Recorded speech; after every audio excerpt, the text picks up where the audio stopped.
All right, we're about to begin the news review segment. We're going straight into the conversations. Engineer Michael Kosidede is here. Good morning, sir. Good morning. Good to have you. Thank you. Right. Nice Yesterday the court discontinued the case of a suspect in the Ahmed Suale case.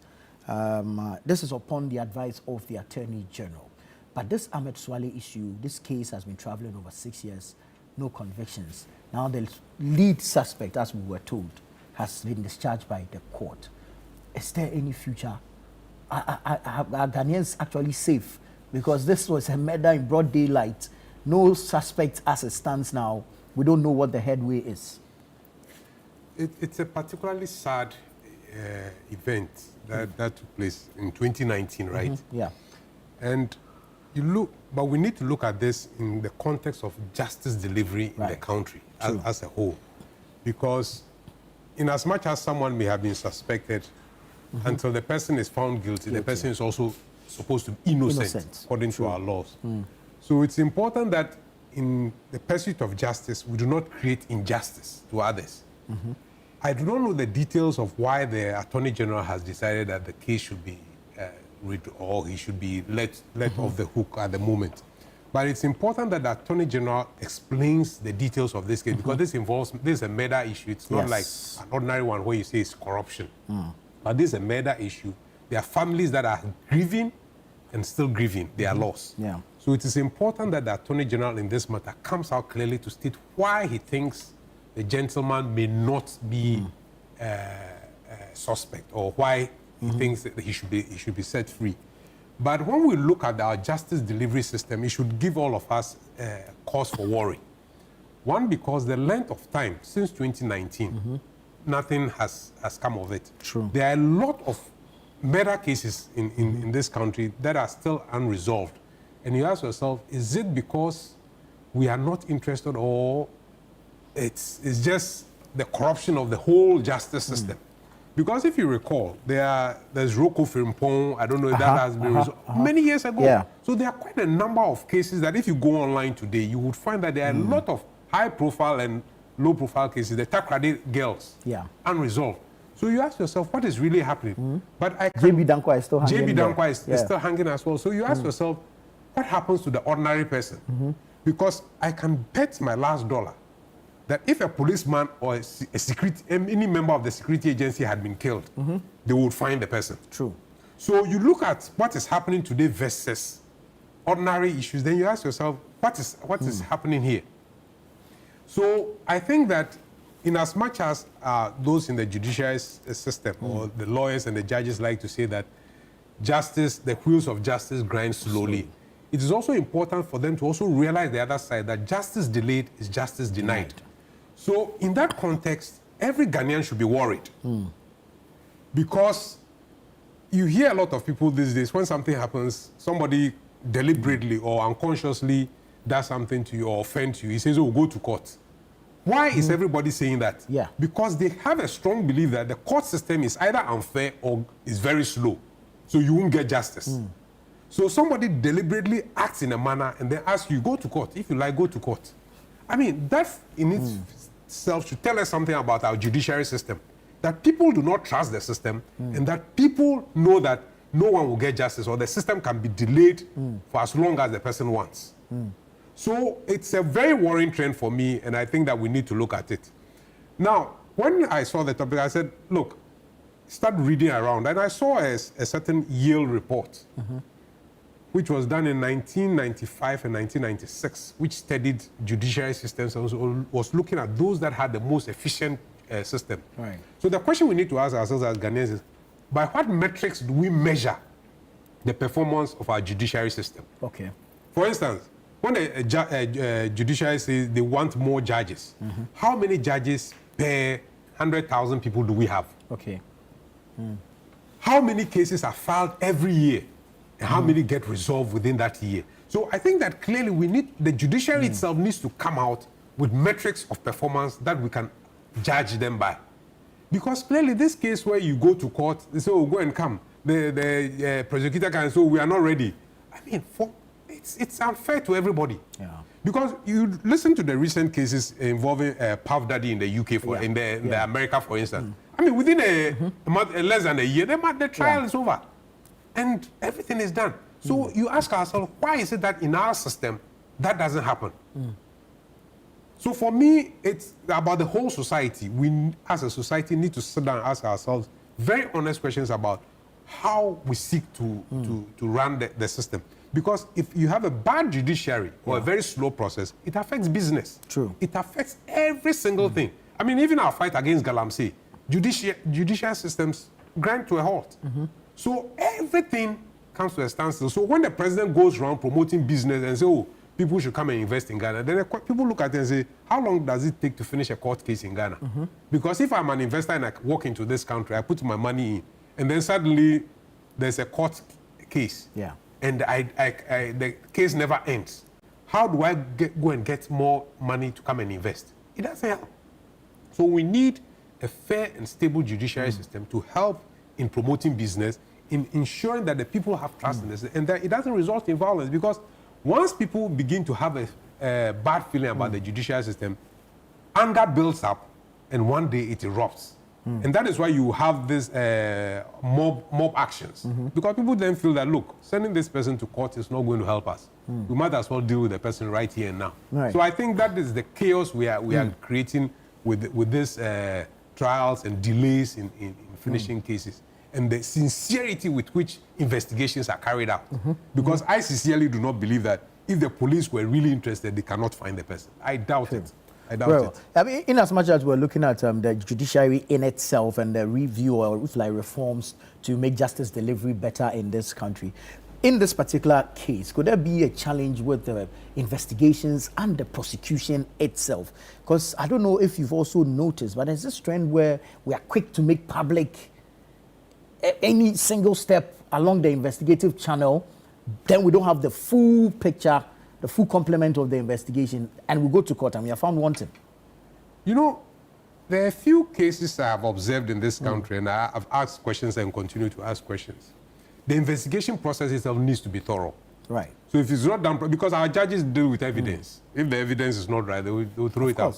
And again, when it comes to issues of crime, because it is the state versus the person, the state is deemed to have a lot of resources at its disposal. And therefore, the defendant in those cases doesn't need to do much. It is the state that has to prove its case beyond all reasonable doubt.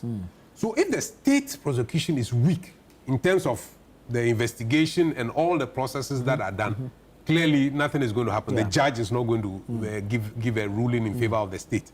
Now, where a crime has been committed, there's a certain evidence that will lead you to a certain level of prosecution. I think that it is important that we follow those. Let me give you a typical example. And it's a very painful one. In the case of the Yana. Right. Following that traumatic event, someone was found with the head of the Yana. When he went to court, what was he charged with? He was charged with murder. But there was no evidence to support murder. But he could have been charged with the possession of human parts. Exactly. So again, for me, I find that sometimes is it a deliberate action when we go to court and charge people with wrong things that we cannot find evidence for. And therefore the persons walk away free.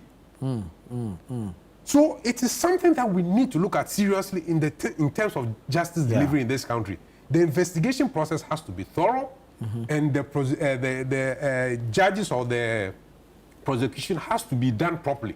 And that once it is the state versus an individual, the state is deemed to have unlimited resources, and therefore the judges will only rule in favor when there's the evidence is beyond reasonable doubt. So I think that all of us as citizens need to understand that concept, because when we don't understand that concept, we tend to think that the person, the judge is not being fair. But the judge must deal with that, the evidence that has been presented, and make a ruling. And if the judge doesn't find it, there's no way the judge will make that ruling. When the resources are at the disposal of the state, it begs the question, when they are only, like this gentleman in this case, for instance, that was picked up, this Daniel Kranti, at a point we were told there was some FBI investigation and all that. We were told he had even fled the country, then later he was picked up and all that. If the state has the resources, as we are made to believe that it has, I mean, are they unable to go behind some of these issues and get the real culprits in these instances? I mean, these are the worrying things, because for an ordinary person who sits down and says, for the gentleman in point, you get arrested, everybody says you are, and I'm sure he spent time in behind bars. Yes, he was remanded at the point. Exactly. So, for all that suffering, is he not going to be pained? Is he not going to feel pained? Exactly. Some level of injustice has been done at this point. Yeah. So that is the worrying thing, and that is why I also say that our police and security agencies themselves need to be honest with us. If they're not being honest, the prosecutor cannot act. Yeah. Because if the evidence is not sound, and unfortunately, in matters involving the state, you have a lot of people who are engaging in a way that makes it sound political. For instance, for a typical example, when the Malcolm disaster happened a few years ago, and then we're told, oh, the building collapsed. Investigations were done. My institution carried out investigations, and the findings were that, look, the construction was bad. So as to whether it was a design issues that it needed to be, somebody needed to be held responsible. Right. But nobody was held responsible. At a point, you heard government people say, oh, we are bringing in Israelis to come and investigate. I mean, where was this coming from? But from government agencies, that we are bringing Israelis. Where are those findings? So for me, when government itself gets involved in making statements about investigation processes, we end up damaging cases. Because I would today continue to ask, where is that report from the Israelis that government said it was invited at that time to come and look at the Malcolm disaster? Where are the findings? So all these things happen in this country and people walk away because maybe somebody could have been held liable, but nobody has been held liable. And people died. Yeah. Everybody forgets about that. Yeah. Families have been grieved. People have been hurt. Whose negligence led to the death of those people? So our government agencies and state institutions need to be honest with us when it comes to the issue of justice delivery. Because under our coat of arms, we have what we call freedom and justice. True. Where is the justice in this country? Any ordinary person will ask those questions. Yeah. So I think that, one, led by our political leadership, they must be seen to be directing properly so that justice is delivered. Other than that, we will have chaos on our hands. Right. Let me just read a bit of the reasons for the discontinuation of the case. Now, the Attorney General cited failure by the police prosecution to gather sufficient evidence as the reason for the discontinuation. The AG noted that call records placing Daniel Owusu Kranting within the vicinity of the deceased before, during, and after the killing alone was not sufficient. Additionally, the sketch of the assailants generated by the police from eyewitnesses did not match the descriptive identity of Daniel Owusu Kranting. So, three things here. Police failed to gather enough evidence. When they pinged his phone and placed him in the vicinity of the crime before, during, and after, it's not sufficient. Yeah, not sufficient. A sketch that was generated by the police doesn't match. So, so you ask yourself, so why was the gentleman detained? Why has he been harassed all this while? I mean, clearly, these are worrying things. And I think that it's an issue of our investigators either playing with us or not being sincere with investigations. And that for me is most worrying. And I think that the Minister of Interior and all those responsible for justice delivery must begin to question our security agencies. Very well, very well. Let's say good morning to counsel. Victor Kojoga that will do is here. Okay. Good morning. He's a lawyer, so I'm able to speak more to some of these issues. Good to see you. Good to see you. Good to see you. We're looking at the issue of Ahmed Suale's case and the discontinuation of same, the discharge of the suspect in the Daniel Owusu Kranting. And some of the issues, as I mentioned, the advice of the AG for the discontinuation of the case, the ping number that places him in the vicinity of the crime before, during, and after, not sufficient enough. They say if like a sketch generated by the police, also not enough. And then the AG also cites the police failure to generate enough evidence to prosecute this particular individual. But the biggest challenge here is that the case has been traveling some 6 years now. Just one suspect has been facing the courts over the period. Now this suspect has been discharged. Do we throw our arms in despair and cry and wail and say that there's no justice for the deceased? Good morning. I think that, let me first of all educate the public reasons why the Attorney General has that power of nulli prosequi or to discharge people. Then we can come to the Ahmed Suale, because Ahmed Suale's killing is an indictment and a blot on the conscience of the country, Ghana. Because this is a crime that shook the foundation of this nation. This was a member of parliament, and very high-ranking people have given snippets of information as to their knowledge as to what had happened. And it tells you... No, Ahmed was a journalist. He was a journalist. Yeah. And then... MP. Yes. No, the man who was killed was an MP. No, are you referring to JB? Sorry. No, I'm that's JB Danka. Yeah, Ahmed Suale. That's JB Danka. That's now. With Ahmed Suale, right? And it was fortunate or unfortunate that in this very particular situation, Kennedy Ajapong gave a clue that he had knowledge about what had happened. Did the police interview him? Did they take any clue?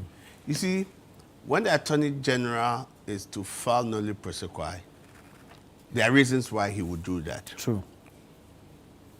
When a crime happens, they want to find out what was the modus operandi. What did they do? You know, I always say crime is not necessarily to be punished. The overriding objective for sending somebody in a criminal matter is for the person to be punished for the offense committed against the state. But it's not all that the agencies or the Attorney General will want to punish such a person. They will also want to use that person to teach them to find the loopholes. What was the modus operandi that they used, so that in the subsequent criminal enterprises that people want to do, they block those loopholes. Okay. Especially when it comes to this like financial crime in the bank, what are the things they do? So you hear that maybe Attorney General, after they have taken the person, will file a nulli prosequi and says that. A nulli prosequi just means that I'm no more interested as the state, I'm no more interested in the matter. Now, reasons why it will also be done, as he said, is that the evidence that has been brought cannot convict. Indeed. You cannot convict with such an evidence.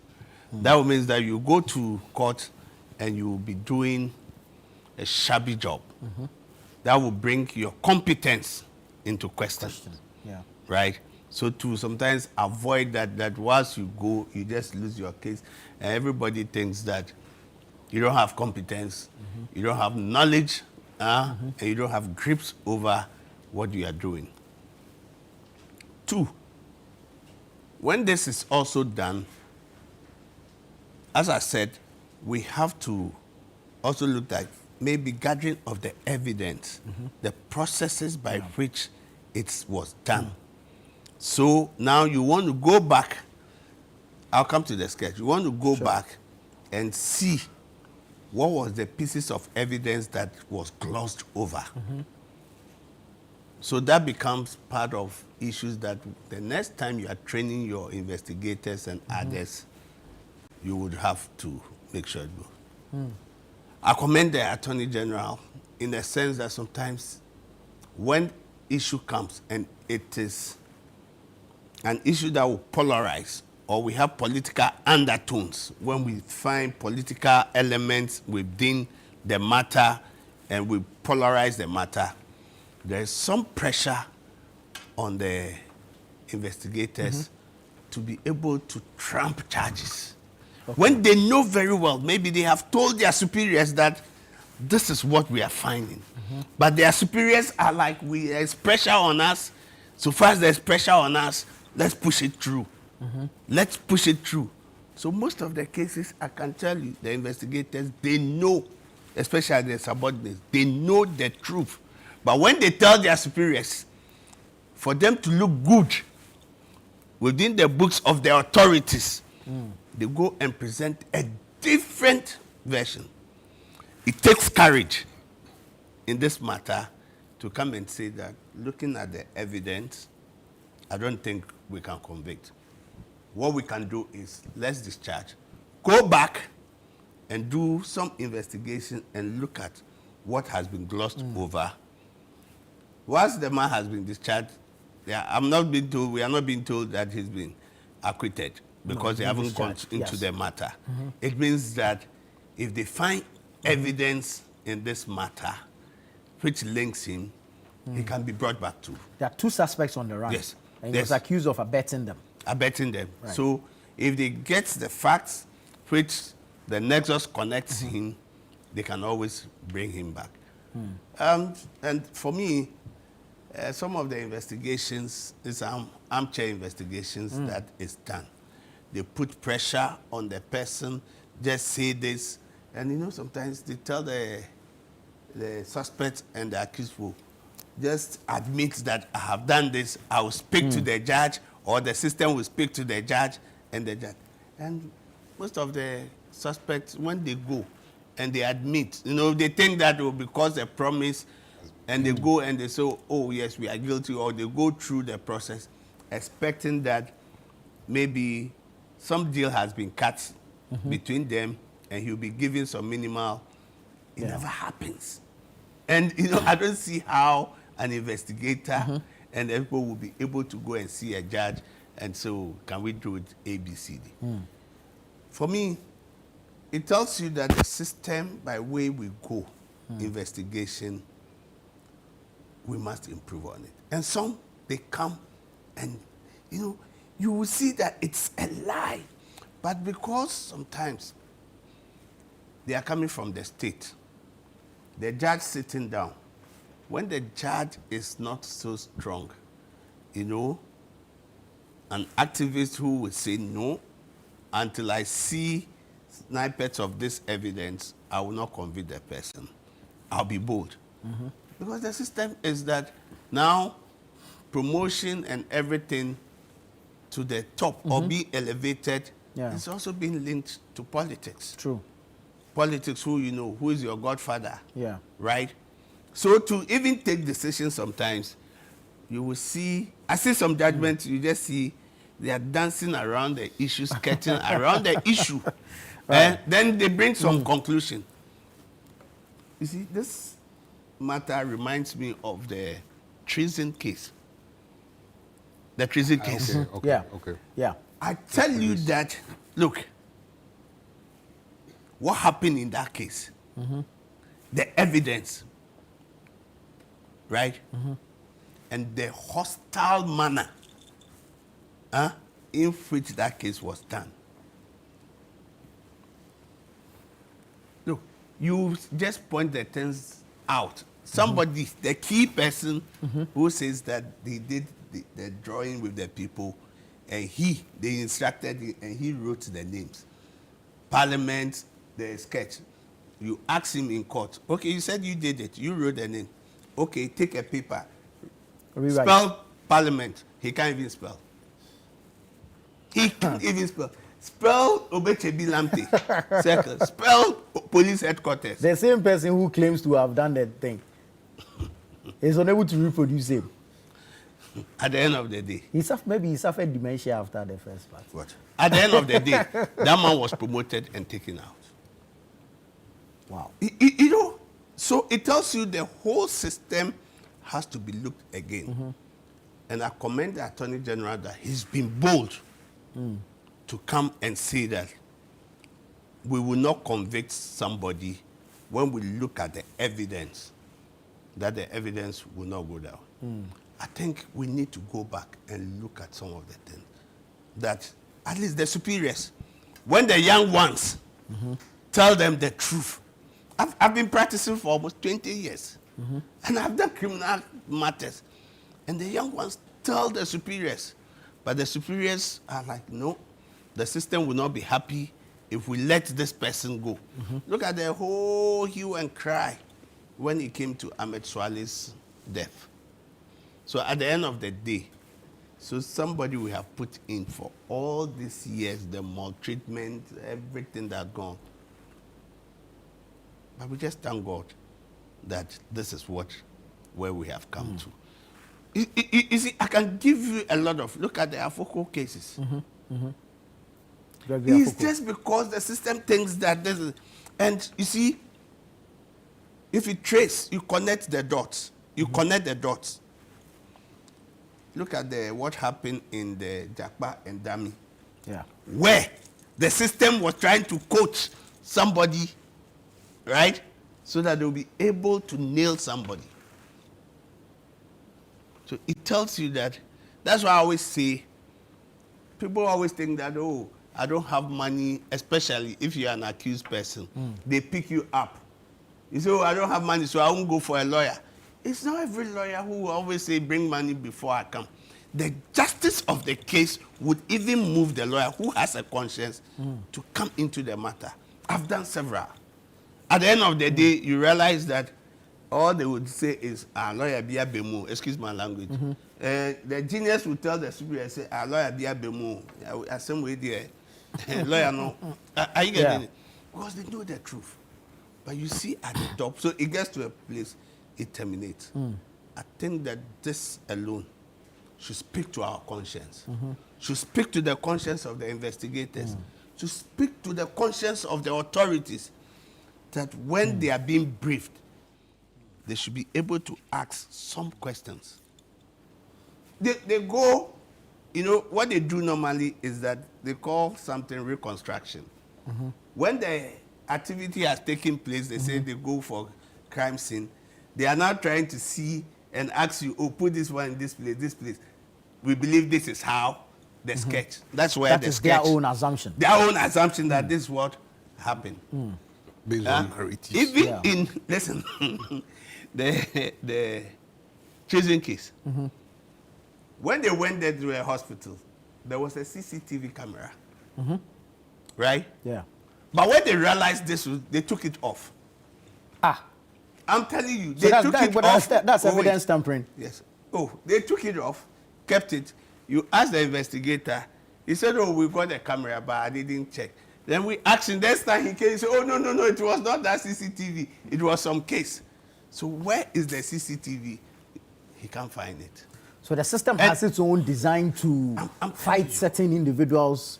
You see, and that's why sometimes when they finish, I ask, my silent prayer for such people when I see is that I pray that this should happen to your son, it should happen to your family in your lifetime.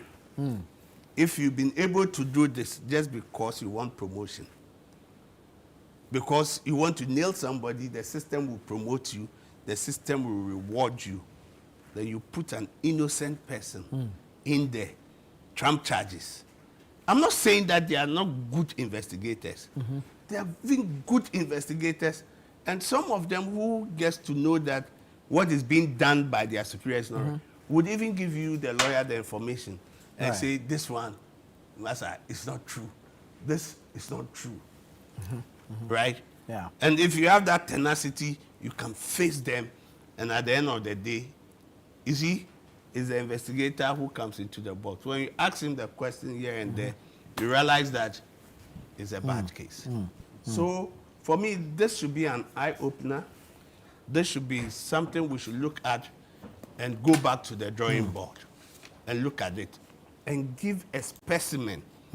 Or we should have, when investigators come, look for A, look for B, what is the nexus that connects the person. We should be professionals. We should be professional. I think sometimes some of the people at the top makes things difficult for the younger ones. Okay. They make it difficult. And two, because some of the investigators to the system, doesn't have money for them to travel and go and do all this investigation. So they do armchair investigation. They sit down there, they are able to say, oh, I want to help you, you are my friend, I want to help you. They say this one, they write it for you. When they write, you say, oh, you said this, you say, oh, sign. At the end of the day, they come and they say, oh, the man himself confessed, he agreed. And you see, the judge would always look at the first statement you have written and say, you yourself, you admitted. Yeah. They bring another subordinate or some who says that I was there and I saw him, he agreed to it. The judge will not change his mind about what has been brought before him. Yeah. Because he is going to act on the evidence, your own statement before him. And if he sees there your own statement, that's what you are. And also when you come, they charge you, and you come and say, oh, my lord, I am guilty, with explanation. You explain, you realize that you are guilty. The next thing for him is to convict you. But that might not be it. So I think that, yes, if the system is being reset and we are being bold to speak truth, for authority to speak truth, let us also be bold to speak truth to authority, as it is.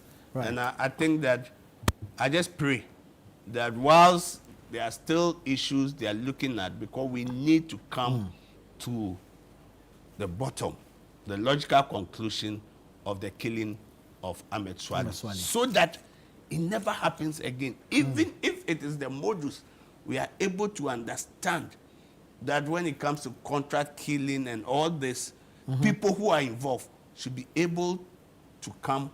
We get them to speak to us and say, this is the modus, this is what we do. And I know the police sometimes, they use some of these people as informants. Yeah. Right? So whilst they use them as informants, and these informants sometimes also tells lies. Yeah. And the police won't do investigation properly, so-called, and they rely on these informants. And that's why you find some of these cases. Right. That he's been discharged, not acquitted. Yes, so there's a not acquitted. possibility of bringing him back into the booth. Oh, yes. But in the meantime, what reliefs can he seek if indeed he feels that some rights of his have been trampled upon? Yeah, you see, that is until maybe it had gone through the process and he's been acquitted. Now, when they say you are acquitted, it means that the court has gone through the matter. The case has traveled its It journey. has traveled its full length, and it has been decided on its merit. Now, if it's decided on its merit and you have been expurgated, you understand, or absolved from all the offense and the rest, then you can now sometimes go and seek remedy under the Constitution and say that it has been false. If you have evidence that what was done was falseful, it was malicious, or I had some issue with one of the officers or somebody, a complainer who came and trumped everything and they put it on me, then the Constitution says that once the court look into it, you can be given compensation. I think it's the case where the young man, the teacher, where the girl came, the girl said he was the one who impregnated her. Apparently, when they gave birth, they did NDA of everything, a DNA. They realized that it was not the gentleman. So you saw in that case, that was where they went to the court using the Constitution for some compensation. Very well. Right. Very well. Kwesi Botwe Jr. is an aide to Dr. Mahamudu Bawumia. He's been generous enough to join us this morning. Kwesi, good morning. Kwesi Botwe. Yeah. Okay. Junior. Reborn. Not connected to the Kwesi Botwe. It's good to have you. Let's pick your thoughts on the He doesn't want to wear that big shoe. Well, it is indeed a big shoe. A very big shoe. A very big shoe. It's too huge for him. Indeed. Brief thoughts on the discontinuation of the case involving Kwesi Cranting, Daniel Cranting, as a suspect in the Ahmed Suale murder case. Thank you very much, and good morning. Good morning to seniors. I think that one thing that we all have to do together is to safeguard and protect our judiciary. We have to be able to maintain the confidence, Ghanaians have in our judicial system and our criminal jurisprudence. we shouldn't, and we should be very careful of not creating a situation that usually when matters, regarding or high-profile matters go to court, the next thing is for the AG to file a nolle prosequi. It's becoming like a constant situation. That's a trend? Exactly, yeah. It looks like it's becoming a trend now that anytime there is a change in government, the government of the day would want to, file nolle prosequi, especially within the first year of the administration of the government. I think that we should be very careful not to continue this trend. Because when I was coming, I was listening to Engineer. Engineer made a very profound statement that the very day Ghanaians lose the confidence they have in our criminal jurisprudence or our judiciary, that is where mob actions will start. That is where people would feel that they can no longer count on the court system for justice, and so they would want to administer justice themselves. And so we have to be very mindful of this trend, because we all know what happened to Ahmed Suale. This country, was in the news, international news, for bad reasons. Ahmed Suale is an internationally recognized journalist. He's somebody who, used to work with Tiger IPI, and we all know the work Tiger IPI does. Yeah.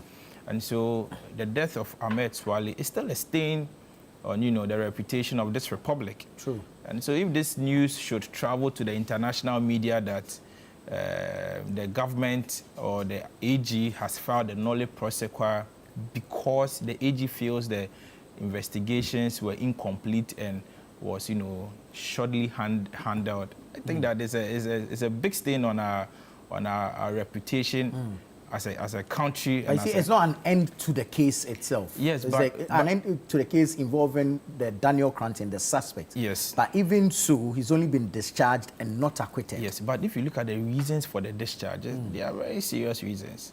For a case to travel for 6 years and suddenly for us to be told that the investigations were not properly done, because these are fundamental issues that every prosecutor should assess before proceeding to court. Because if you look at the criminal threshold, it's a higher burden of proving the guilt of the accused person beyond reasonable doubt. And so if you're a prosecutor and even the sketch does not look like the person you are prosecuting, that should be the first red flag for you.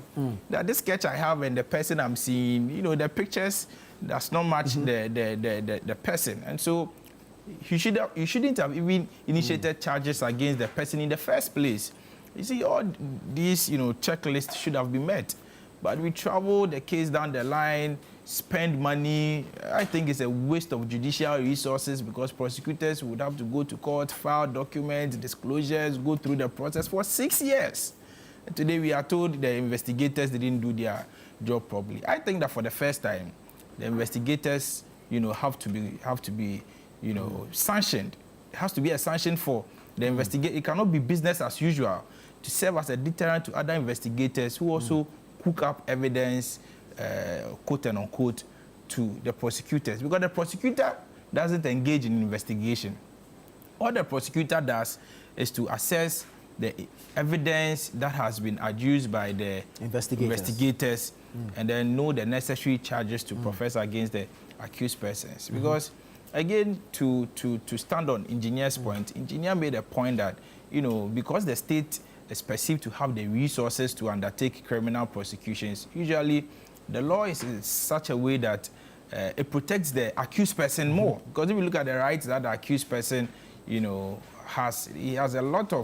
accused persons have a lot of rights under our criminal jurisprudence. And so to secure the conviction, it is very easy to initiate prosecutions against people, but it is very difficult to meet the burden of proof and to secure conviction against the accused persons. And so I think that sometimes we should tread cautiously. It shouldn't be the case that anytime the public asks for prosecutions, then the state must rush to initiate prosecutions, and later there should be thorough investigations. It shouldn't be a half-baked job. So I think that the AG must come clear to, you know, give the good people of this country some assurance, to let the good people of this country know that it's not going to be business as usual, and that some sanctions are going to be taken against the investigators for misleading the prosecutor. Because I am not sure that a prosecutor, knowing very well right from the onset that the pictures he has does not match the accused person, and that the investigations were incomplete. We're told of a sketch, but quickly let me find out from counsel. We don't know if it's a sketch of the suspect or a sketch of a scenario, a possible scenario. You see, normally what they do is that they go to the crime scene and then reconstruct, do a sketch as like a simulation. Right. And see what is their suspicion, what was done. There, sometimes, if they can find some fingerprints, so they take you. Right. But the action had happened long time. Exactly. Then now they come and ask you, the suspect, so what was this? What happened here? That's what they do. But I just wanted to raise a small point in. You see, for every charge to be preferred, and before a prosecutor goes to court, it is the top hierarchy that looks at the charge. They look at the evidence. Right? The prosecutor is a junior ranking. They may have a team. Yeah. But it's a junior. You've been given instruction. They themselves have seen that this thing is going to be difficult. But your superior is saying that you go to court with it. You go to court with it just to satisfy the masses that we are in court with this. If the person is acquitted, at the end of the day, we say it is the court who acquitted the person. So you absolve yourself. That is the problem that the people at the top knows.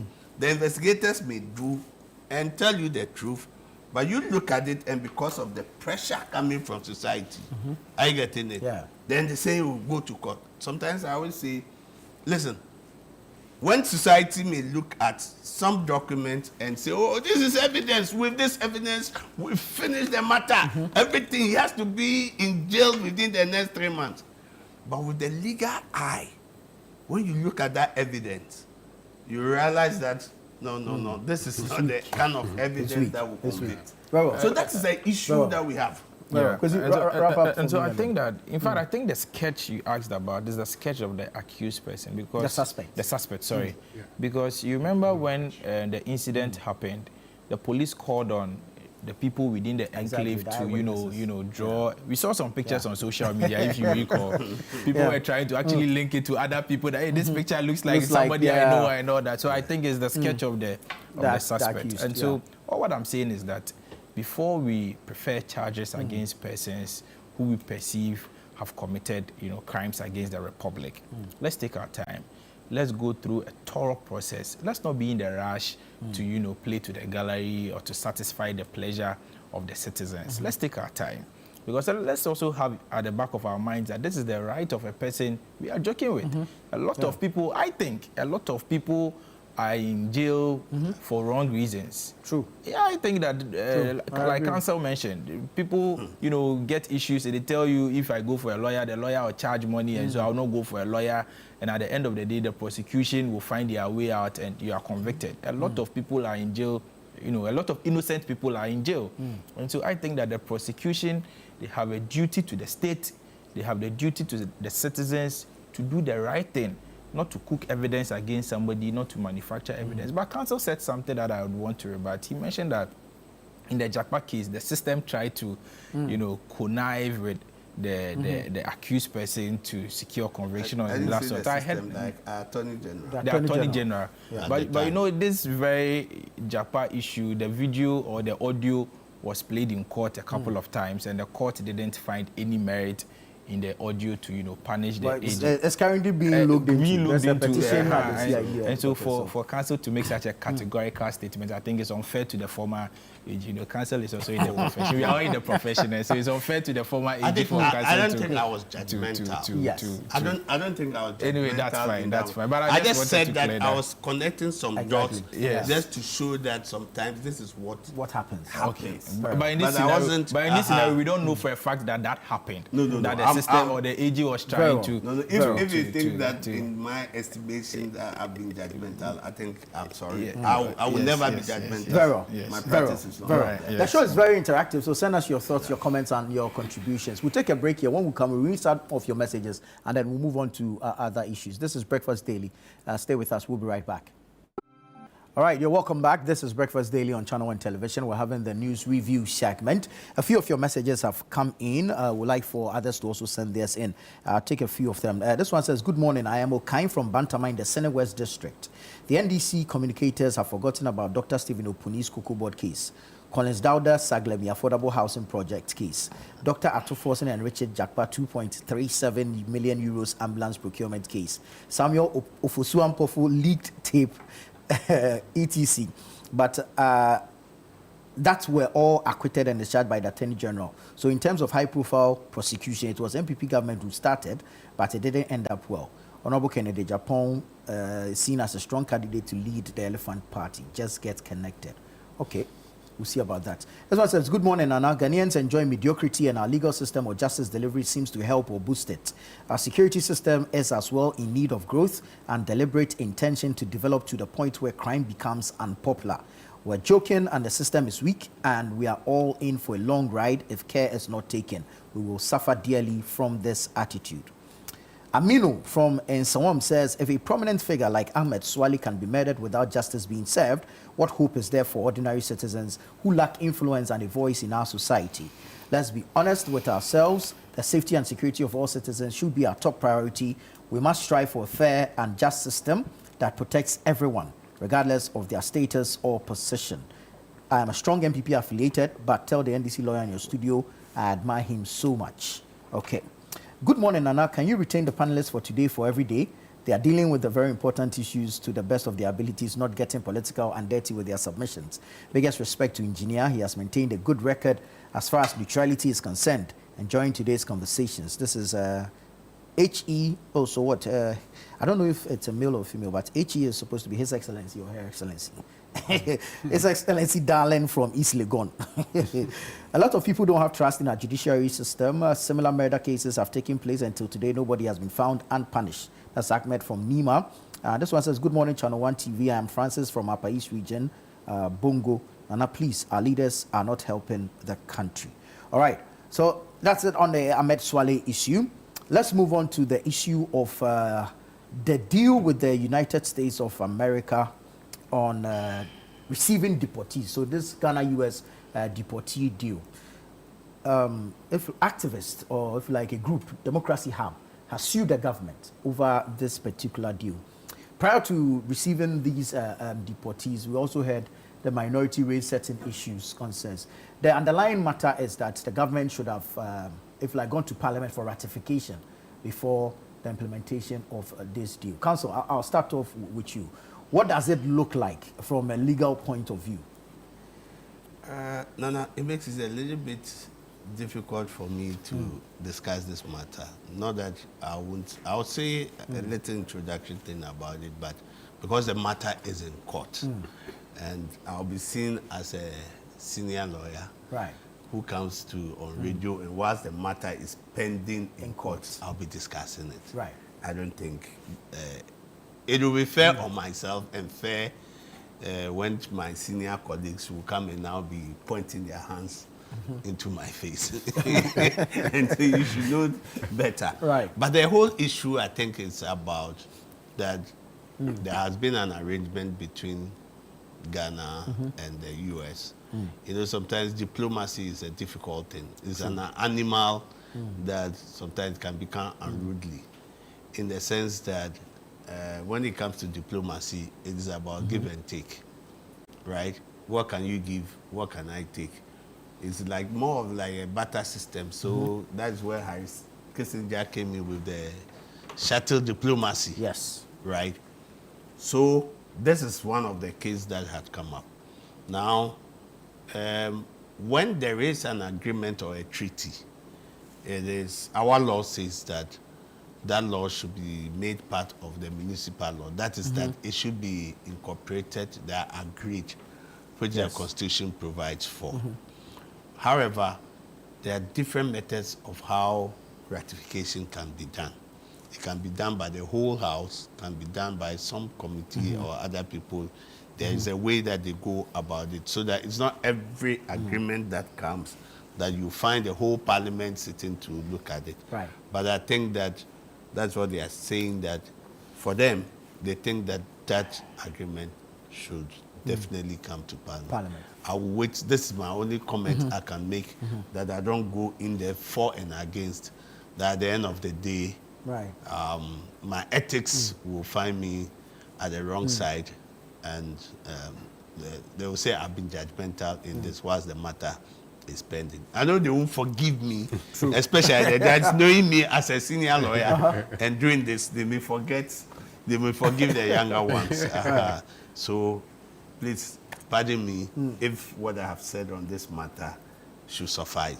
I'm sure that engineer and the rest can take it. Very well, very well. Engineer, let me pick your thoughts on this. We cannot be sanctioned by the judge. Oh, you can be sanctioned, but you see, so the question is that you don't go into the merits of the case. matter. Right, yes. Right. But I'm just trying to throw this one in there because there's history to follow. Remember the Gitmo 2?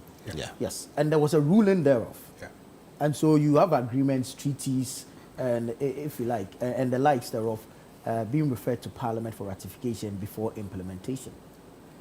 You see, the funny or interesting thing here is that it all comes down to the issue of governance and how we as a people see the political class. When you're in opposition, you say this. Right. When you're in government, you say, oh, the thing is not as blue as I thought it was. And I think that it affects the integrity of the whole society when they see politicians behave in that manner, because you are teaching children who are growing up. The children have possibly somebody in his house who is a lawyer. Cases come up, he shows his children, this is how the judges ruled, this was the case, and this is how they ruled, and these are the case histories. Then the child is growing up and sees a similar case come up, and the people who said this was this are now turning around and say this is not it. And what are we telling that child? Integrity doesn't matter. Right.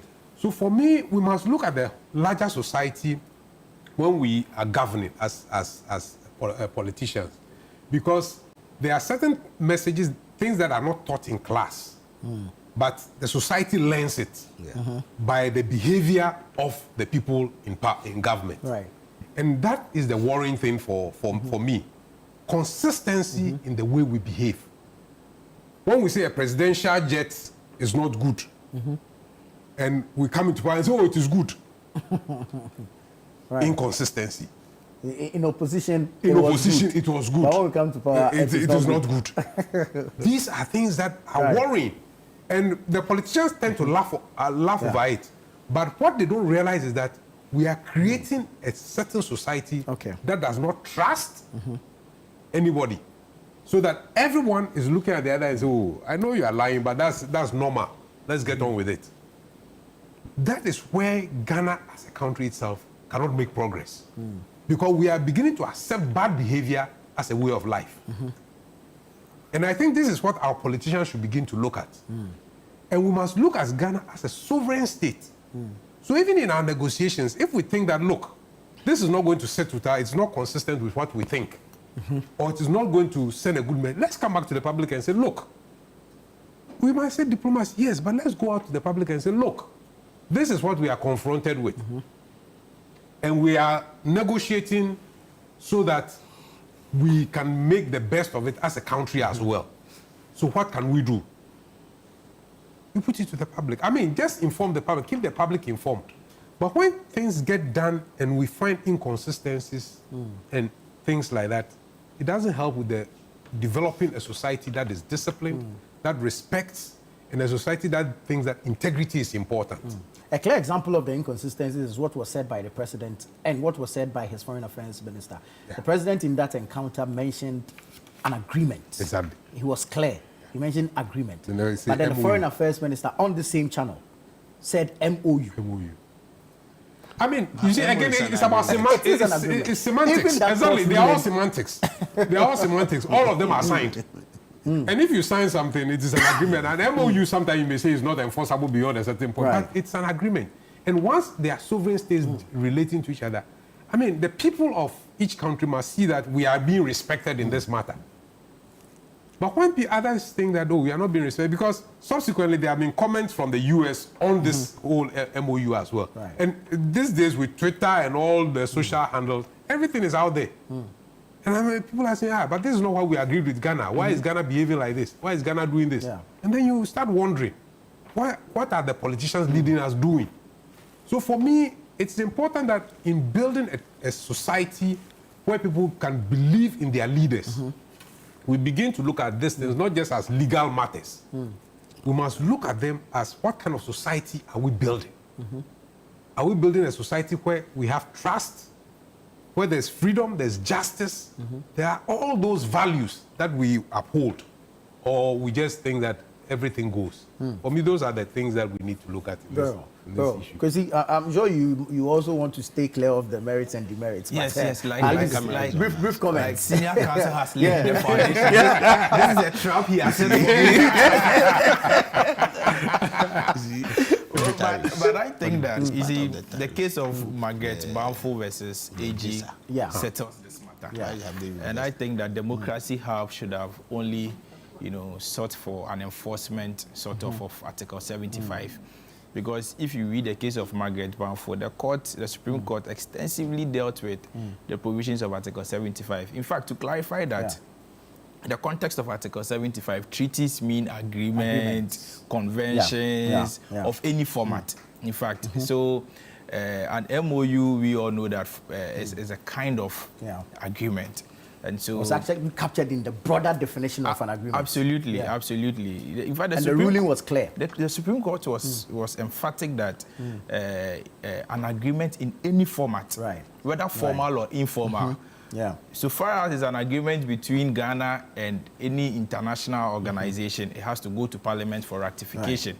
And so the argument by the Foreign Affairs Minister, in my humble opinion, I think is a disregard for the ruling of the Supreme Court, disregard for Parliament, of which he is a member of. And so I think being a member of Parliament, some of these things, they are the same people who, always preach about safeguarding the integrity and the authority of Parliament. And so they shouldn't try to undermine Parliament with some of these things, trying to bulldoze their way through and to get certain things done. And so I think that, like Engineer also said, this has to do with is a governance issue. We all have to admit and understand that if Ghana is entering into any agreement or treaty or whatsoever with any international organization, the law is that it has to go to Parliament for ratification. Let us not try to, massage the requirements of the law. And it is for good reason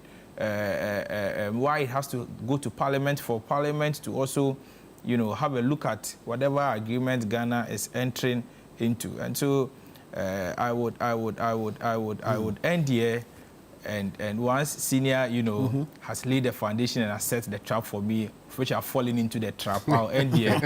Because if I should go into the merit and demerit of the matter, I will not have any defense. Because Senior has already questioned me. So to be for matter for the Supreme Court to handle the matter. But I think it's a straightforward matter. The case of Margaret Balfour deals with the matter. And the court is likely to look at substance or form. Yes. I mean, the constitutional requirement for ratification cannot be circumvented by calling it something else. Absolutely, because if we look at the reliefs being sought by Democracy, however, 26 of them, all the reliefs were dealt with, in the Margaret Balfour matter. All the reliefs, all 26 of them. And so a careful read of the case, I'm sure if, my senior colleague Oliver had gone through Margaret Balfour, he would have realized that the Supreme Court had dealt with all his reliefs in the past.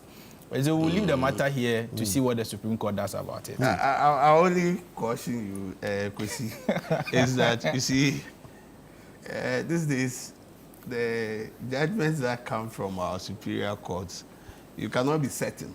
Right. You cannot be certain that because it happened, the circumstances, the same people, and the Constitution gives power to the Supreme Court to depart anytime. Right. They can make the decision this morning. In the afternoon, they've changed it based on reasons. So it makes it a bit difficult when you are even giving an opinion. You say based on A, B, C, D. This is how I think. Based on other circumstances, it might go this way.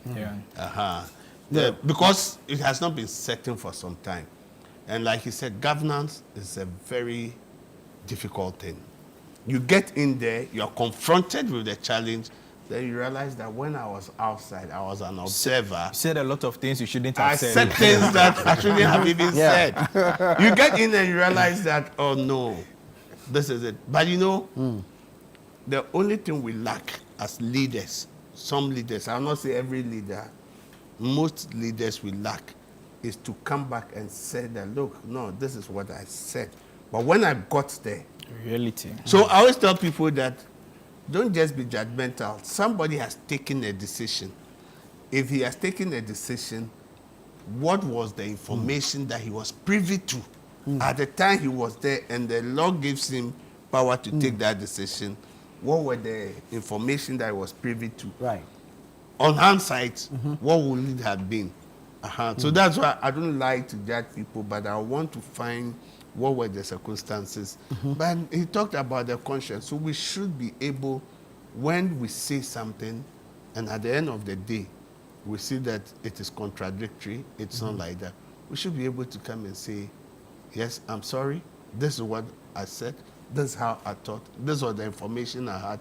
And maybe the information I had when I opined that was incomplete, right? Because, but we don't know that. And our conscience as society, that's sometimes my pain. All of us here, Sundays we go to church. Yeah. The pulpits, they preach. The Muslims go to mosque, right? But we come. Integrity, what we are teaching our children. They imitate us. Children learn by imitation. True. Right? They learn by imitation. So what are we doing? So it's like politics without principle. Politics without honesty. So if you are not found that, you can't always wriggle your way through and say, oh, I'm smart. So now that's a new euphemism we use for dishonesty. Oh, this guy is a smart guy. Right?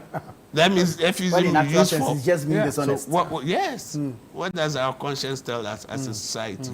So that's where I think that we should remember what we are doing, our children are seeing, and they will emulate the same. Right. Yeah. Right. Engineer, let me just pick your thoughts on this. I mean, away from the court suit and all, the deal itself, is it important to make it public? You see, when we have all manner of rules which require transparency in governance. So when you are governing people, transparency is largely... There are issues of national security which you cannot divulge, but clearly the people must see that you are being honest. You see, for instance, like a lawyer said, assuming you went there and said that, oh, the basis of my criticism are wrong, and therefore I have come upon new evidence, and therefore I'm sorry for what I said. Yes, but if that becomes a way that people can get around being dishonest, that is also dangerous. So the question I also ask then is, what happens to people who deliberately violate laws? For instance, assuming the court ruled in favor of Democracy Hub, what then happens? Does the minister just walk away? Or is there punishment for him? Or even what happens to those we have received in the first place? So I think that we need to be clear. There must be deterrence. So that when people know that, hey, if I do this, this is punishment, they must be there. And this will begin with the president. Assuming there's a ruling and the president can hold the minister, he must fire the minister. You see, because then the minister knows that, hey, in dealings, I need to be honest. But if we don't do things like this, then clearly everybody can go there and say, oh, I thought it was blue, but it's no longer blue. Oh, but I'm sorry, I saw it this way. And move on. But clearly that is also dishonest behavior. But he's found a way of getting around it so that he can be more acceptable to society. But I think that we must begin to look at issues of punishment and discipline so that people, the larger society realizes that, no, if you go there and misbehave, you will be dealt with. Other than that, people get away with it. Counsel, you seem not to agree with that. You see, yes, what he has said, that is the ideal. Right. That's what has to be done. But you see, if you look at the lawmaking, our constitution, my brother is here. You see, sometimes when things go wrong, they only tell you it's unconstitutional. And if it's unconstitutional, it means that it's unlawful. But the constitution doesn't add any punishment. I give a political. That's what I'm saying. That's why I'm saying that. Look, sometimes like the code of conduct, the president. Our expectation. I give an example. Like those days, the election petition. They say presiding officers have to sign. Yeah. They didn't sign. Then it was like annul all the results because it was not signed, right? Then the court said no. The people have done their work. It is the man who has to sign who didn't sign. So what is his punishment? The Constitution says that you should be declared unconstitutional.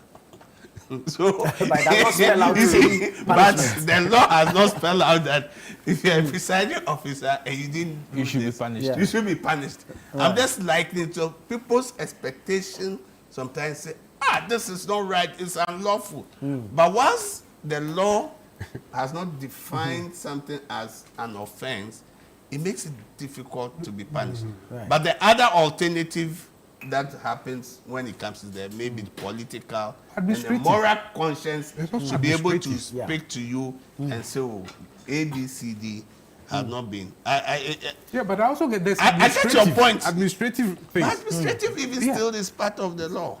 Yeah, but the EC has clearly spelled out rules for its officials. Yes. And if you don't respect, you must be dealt with.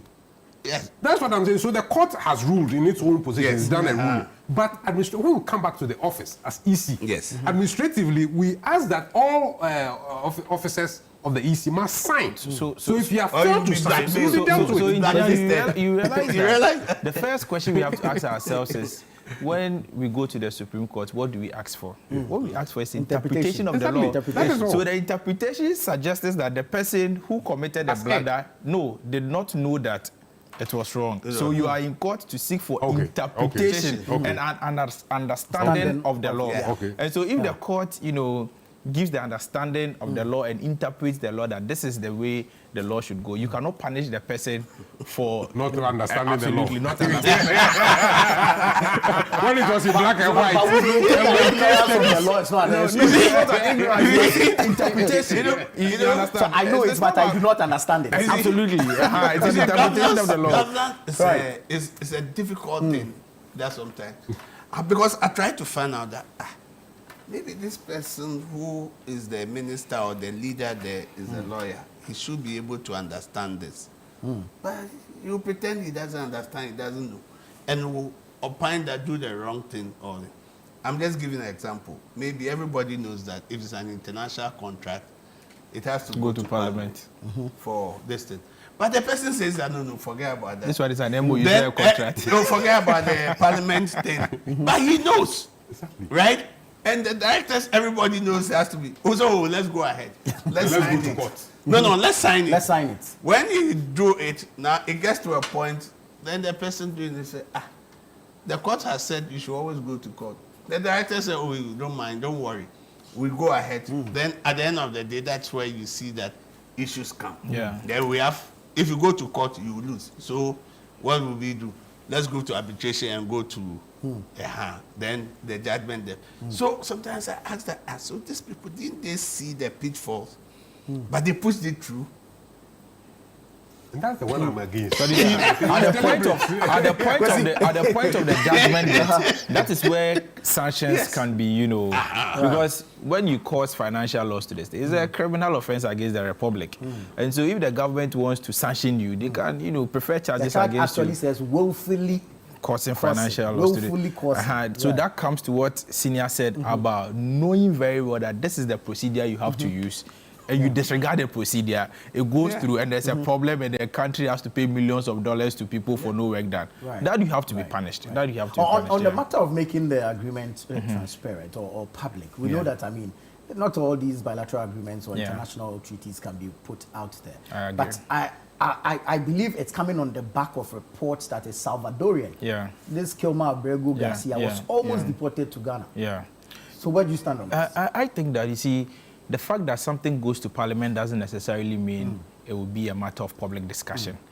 Parliament have committees, and so based on the kind of agreement, they can refer it to maybe a joint committee of foreign affairs and defense and interior, just to look at it, in conclave and to determine and also to give their suggestions to the foreign affairs ministry. And so I think that Parliament, being the people's representatives, they have every right to, know whatever treaty that this government, because I also think that the provision of Article 75 is also to serve as a check on the executive, for the legislature to check on the executive to ensure that the executive does not abuse its international relations powers to enter into all manner and kind of international treaties and agreements that may have, consequences on our nation. And so I think that we should just, embrace some of these provisions and not to bulldoze our way through. It may not necessarily go to the plenary of Parliament, but at the committee levels, they can actually look at it. And the interesting thing is that now the ruling government has an overwhelming majority in the House. And so you go to some of the committees, the minority MPs are just three. And so their opinions may not even matter. So some of these things, just go through the process to avoid all these, backlash. And because all these things goes to hurt the government at the end of the day. Because the ordinary people feel because the government has, kind of absolute power, they want to bulldoze their... Because for me, I think this conversation we are having could have been avoided. Completely. Avoided. So I think the minister should know better, because Okujeto is a pro, legislator, so he should have known better and not to hide under the guise of... He shadowed the ministry till the time he became suspected. Absolutely. Hiding behind MOU agreement, I don't think it's a really, good argument. Because let's zoom into your camp. I don't know why you are here in Accra. Okay. When the team is out there campaigning. Let's do MPP politics. Right. Dr. Bawumia has begun the 275 constituency store. Right. So where are we now? In fact, the first answer to your question is that I'm in Accra to answer to your questions. Because I know you have questions about the tour. And so if I'm on the tour, network issues, I may not be able to answer your questions. And so Dr. Bawumia is beginning his tour this morning. They are currently in the Bono East region. He's starting from the Sene East constituency. He will later do the Sene West constituency and end at Atebubu Amanteng. Prior to that, he started engaging constituency executives, former executives, former appointees, members of parliament, PCs, in the 4 big regions, Greater Accra, Ashanti, Eastern, and Central.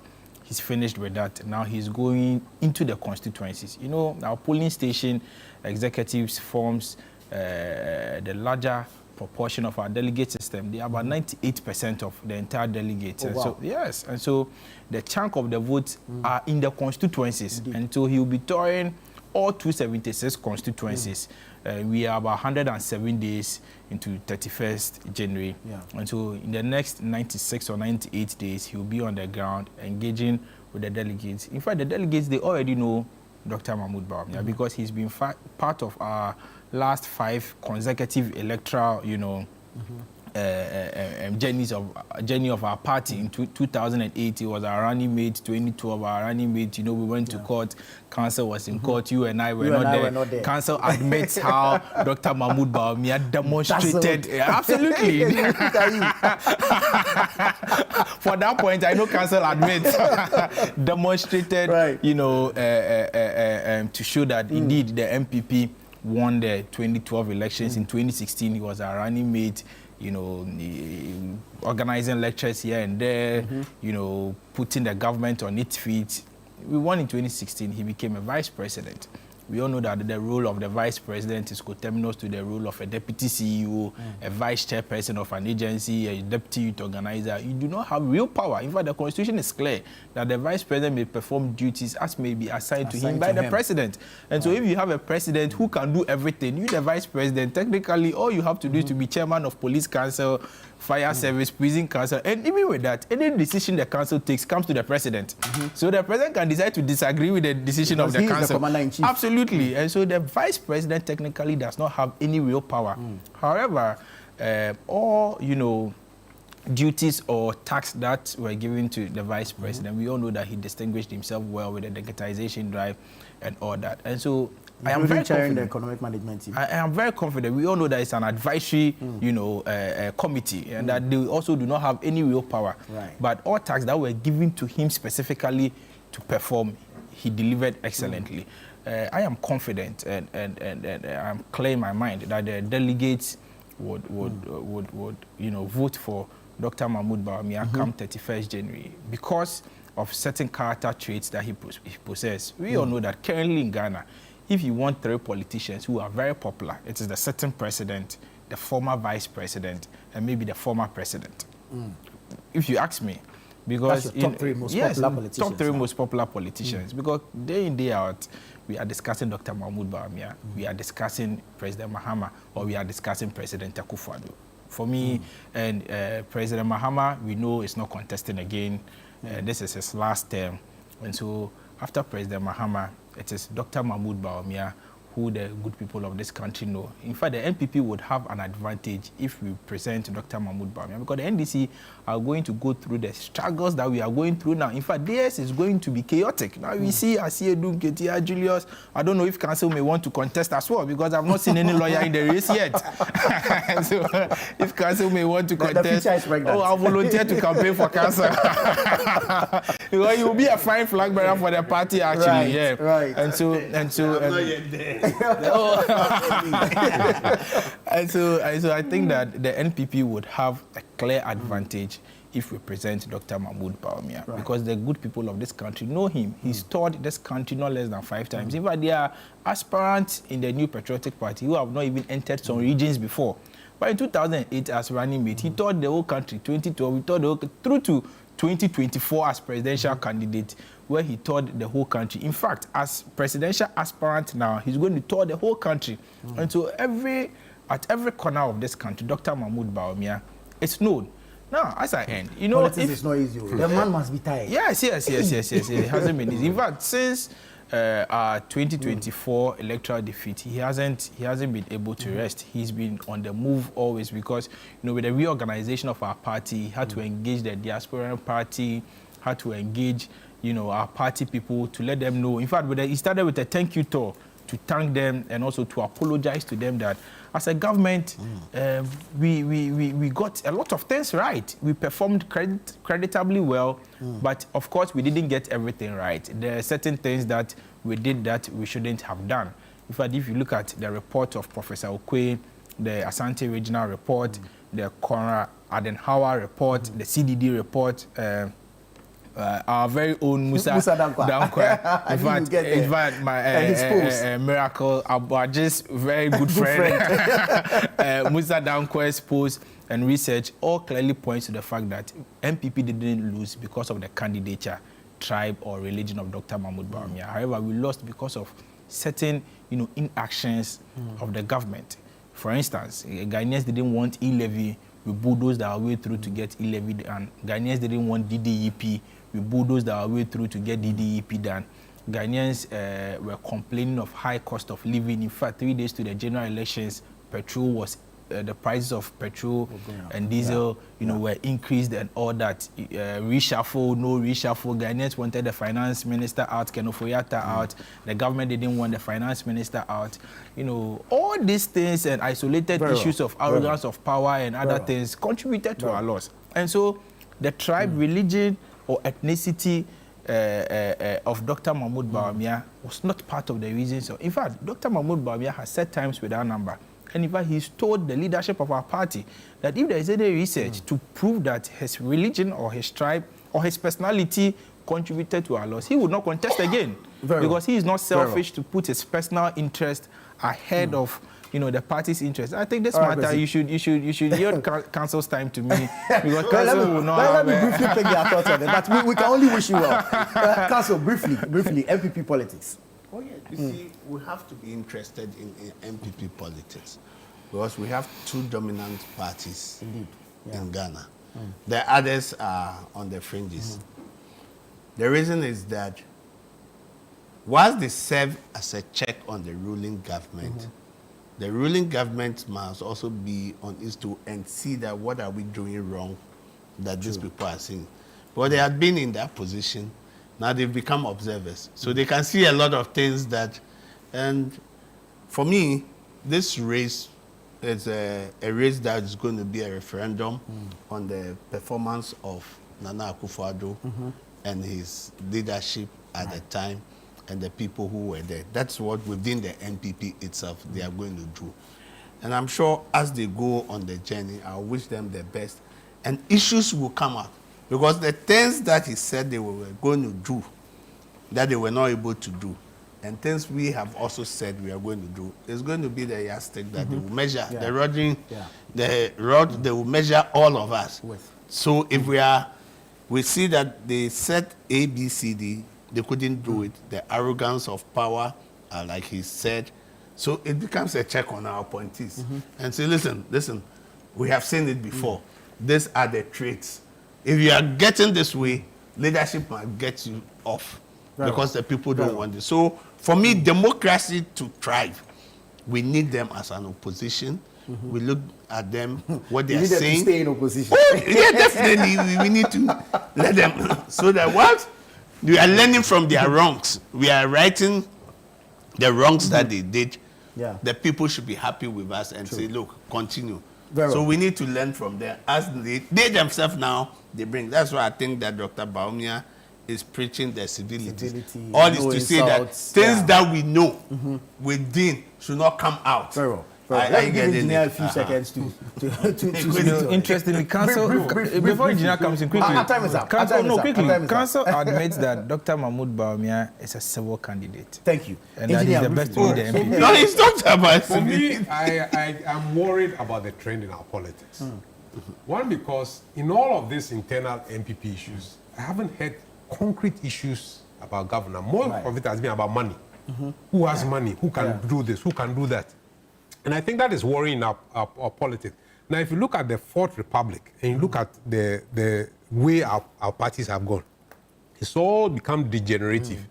Governance has not improved over the years. It's degenerated. And it's because now politicians see themselves as people who have the right to come in and dispense of public goods and services, rather than serving the people. So you hear people who want to go to, and that is why if you watch, those of you who have watched Tony Montana's film Scarface, he says that the most important thing is to first get the money. When you have the money, get the power. When you have the power, everything else is yours. Money, power, now respect. you see clearly that that is what is happening in our politics. And clearly that is not in the interest of the nation. And that is what worries me. Thank you. Gentlemen, thank you so much. This has been good. Let the conversations continue even after here. You can join us on our socials and, of course, send in your thoughts, your comments, and contributions. Thank you, gentlemen. This has been the News Review segment on Breakfast Daily. The show continues after this.